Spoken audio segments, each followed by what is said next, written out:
every strong man, there is a broken boy who learned to hide his pain. Hello and welcome. You are listening to the Lie Lama podcast. I'm Gunjan. I'm Rajiv. Raji, today I want to peel the onion or deep dive into the fake or toxic masculinity. I really want to be mindful about the words. I don't want to pass any judgment.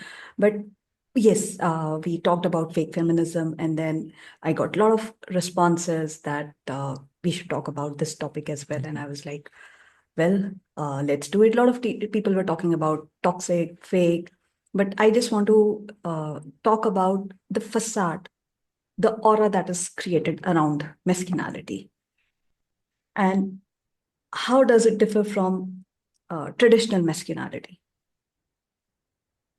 Okay, you tell me. Let's start with that.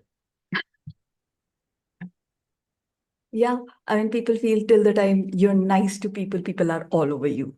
If you've seen shows like Suits, where Harvey Specter said that once you give them little room, people are all over you. And that's actually, in my humble opinion, not true. It depends on situations, but coming back to masculinity is that see, we need to talk about two different things. Or actually, let's focus on the definition of what we're going to talk about. So, being a male, genetically or biologically, has nothing to do with masculinity. I should rephrase that. It's It has a lot to do with it, but not with the expression of masculinity the way we are going to talk about it. All of us, you, me, everybody is made of male, female, elements. Yes, right? it's the energy portion that we are talking about. So how we manifest ourselves, so I have, larger proportion of the male hormone, so that's why I'm a male and I was born a male. But my temperament may or may not be masculine. So what happens is when you talk about fake or toxic masculinity, or what we are going to focus on is the temperament of an individual. Even a female who is very aggressive, assertive, go-getter is demonstrating a masculine trait. Energy. Yeah. So as long as we should stay within that bounds, I think it's a very, very interesting topic because there is a lot of, the example you gave, right? That a lot of times where we fake that masculinity just so that we create, carve out our boundaries. We don't want other people to step into our boundary. Or we want to, what we have seen and heard is that a male has his territory defined or, kingdom defined or whatever. So at that actually creates that kind of pressure on men to be quote unquote masculine. Men today, compared to men, if I talk about Roman Empire, if I talk about pre-independence, how they're different, because there's every day, every person is fighting a war, be it World War time or be it this time. In our It world. is, yes, inner war, outer war, corporate war, team war, whatever it is. So, what is the difference between a traditional masculinity and a modern day masculinity? And I don't think there is a difference. Because, see, again, masculinity is, you define masculinity as a temperament. It has been the same through eons, or it will remain the same. What is happening is that the social definitions keep changing. When we were growing up, for example, or, the people who are today, even in, let's say, people who are in 40s, 50s, or mostly in the world, even today, there are phrases that are used when boys demonstrate a behavior that is assumed to be a woman or feminist. For example, if a boy is crying, the parents will say, boys don't cry. Or they would say man up, be tough. So that if you go back down to or go back to the history, genetics, there are a lot of multiple layers where the gender differentiations have been created and our perception around them and our definitions around them have created. What has happened is that now as a society matures, we are not living in a jungle, right? So there's no hunter-gatherer. We are not even an agriculture society anymore. We are more of a industrial society, moving to a knowledge industry society. So the needs and the definitions keep evolving because of that. And then there's in my view that there's the fake spiritualism that happens. Oh, you get uh, rather than saying that get to know who you are, they try to superimpose feminine behavior on men and masculine behavior on women to equalize. And that I think creates a lot of this fakeness in our both temperament, assumptions, behaviors, and everything. You got a very interesting topic, Rajiv. You said that men don't cry or boys do not cry. This is just the emotional part. Even if a kid is gifted and wants to pursue liberal arts, suppose classical dancer, it will be, he has to fight everybody, Yeah, everybody. yeah, That so only if you're a gifted dancer, then only you will shine in that field.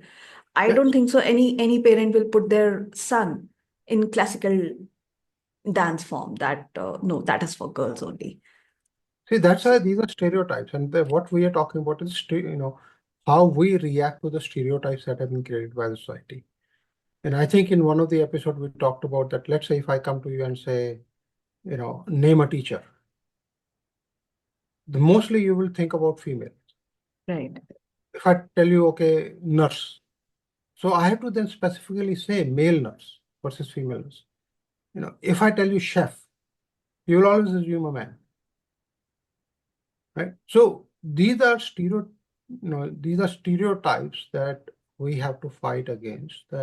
And that's why these stereotypes, the social assumptions, the social definitions create this fakeness in ourselves. And then we have to live up to them. Then even if I am a very emotional, guy, I will do whatever I can not to cry in a movie.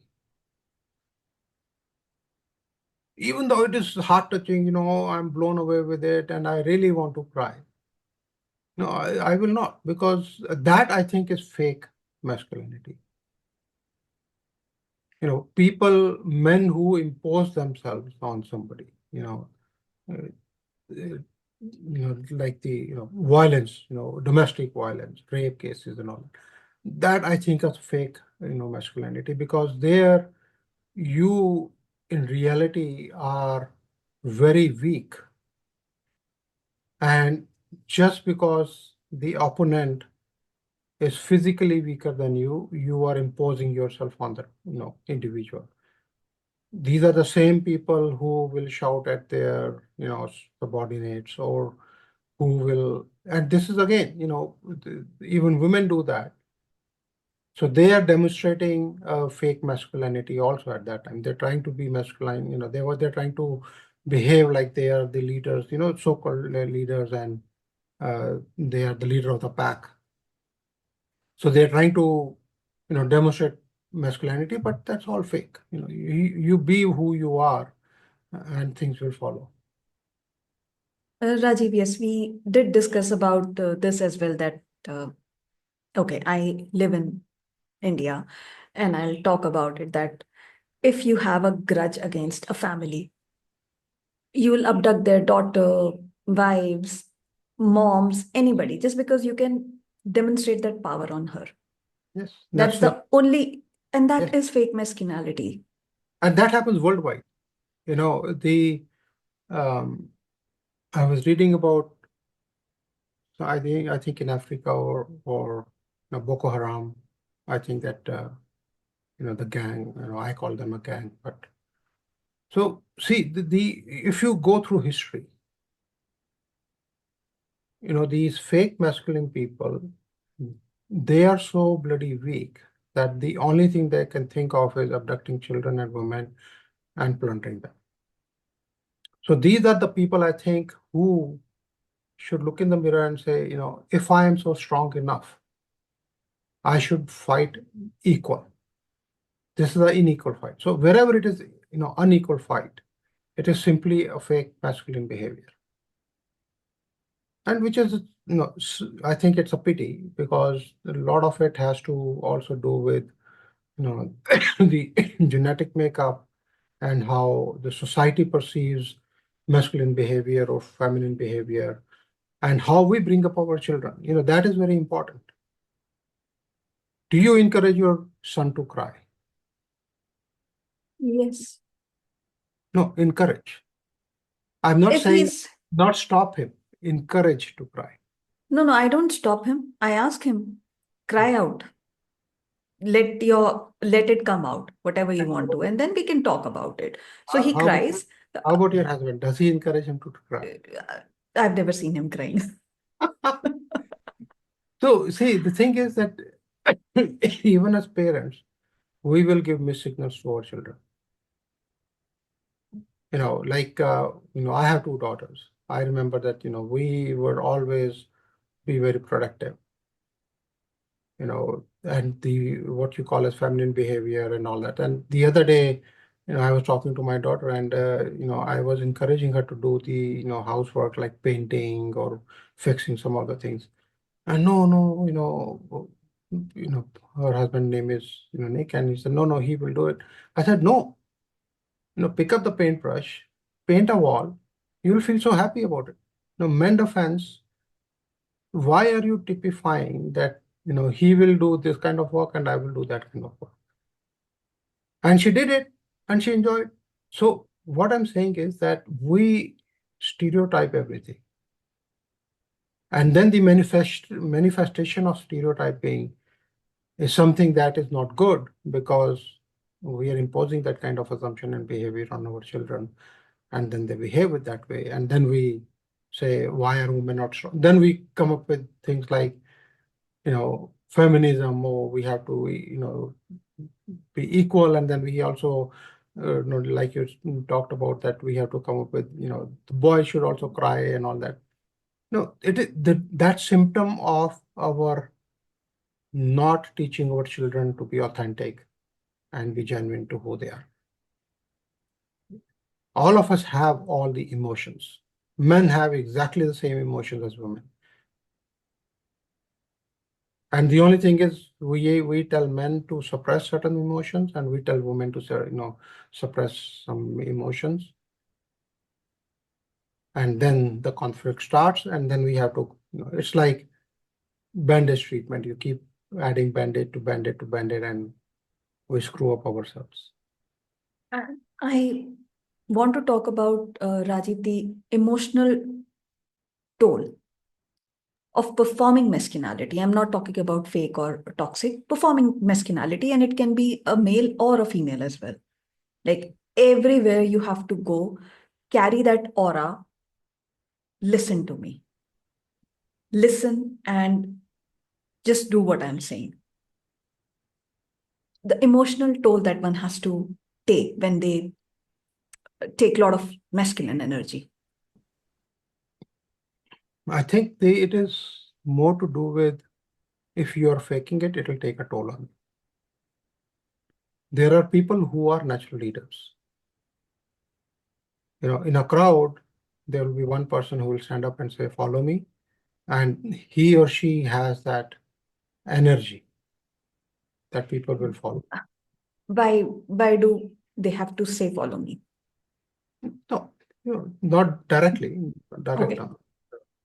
There are these certain set of individuals whom people will follow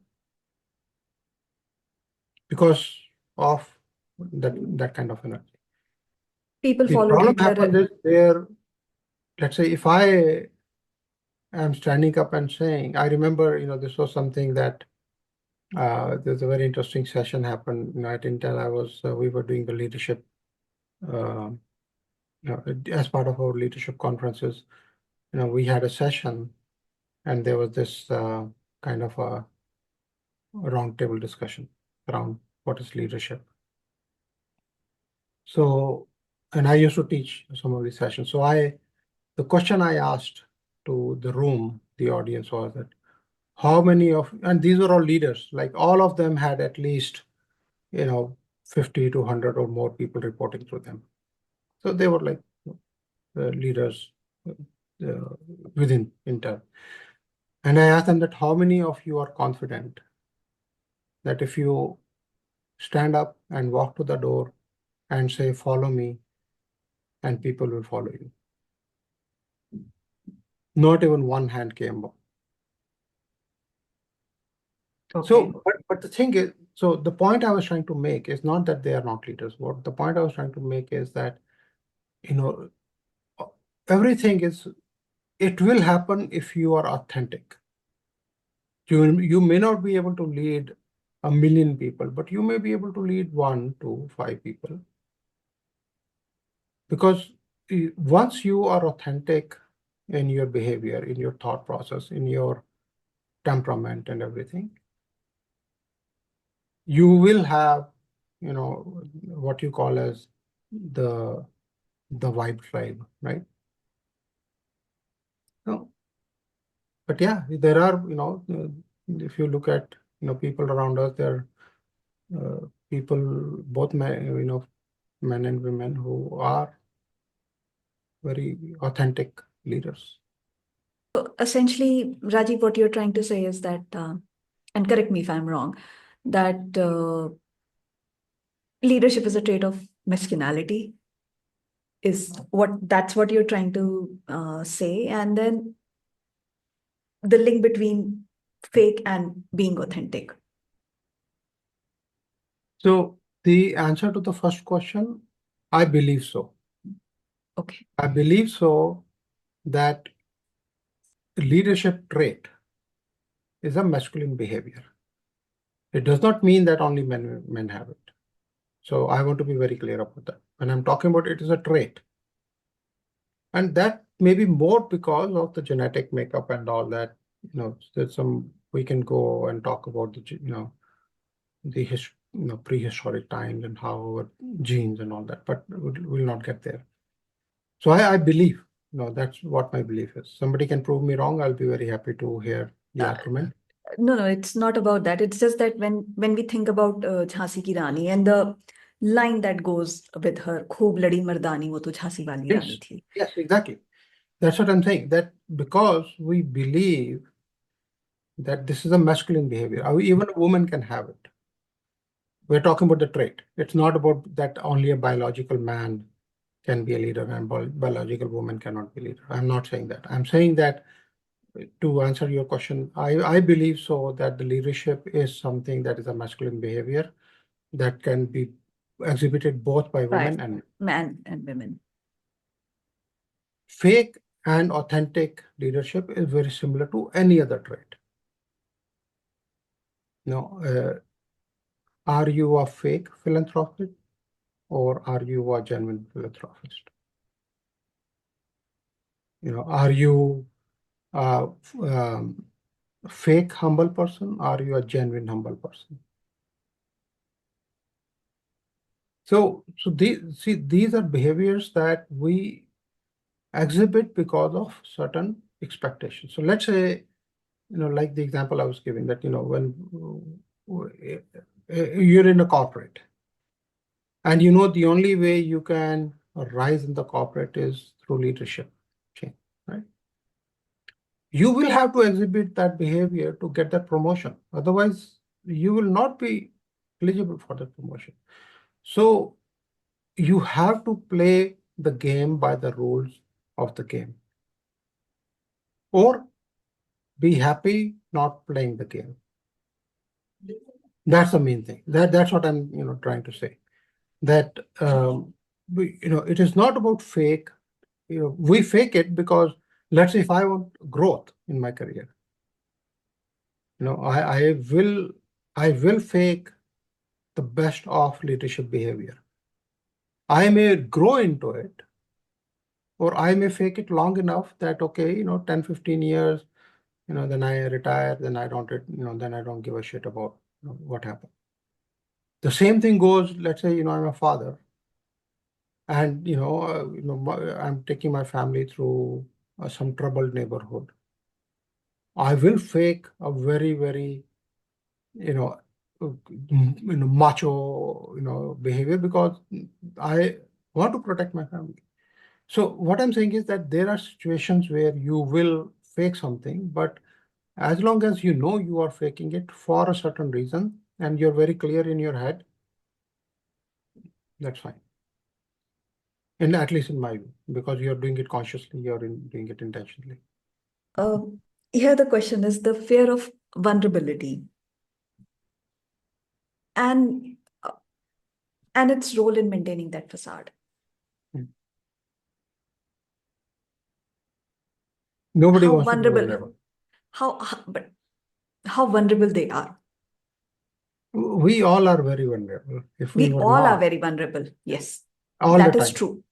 all the time. If that were not true, then we would not, you know, get into arguments over a split second, about politics, religion, corporate, anything. So we get angry, we get sad, so our emotions fluctuate by the moment. So that is vulnerability. We are vulnerable all the time, but we try to hide our vulnerability.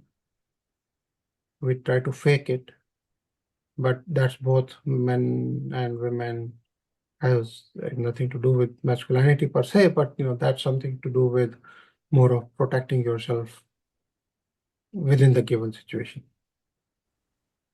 So Rajiv, the way I see this, and as far as I remember history and what I have read, if we talk about Emperor Ashoka, or if we've seen Roman emperors as well, where they were ruthless or just going for that bloodbath.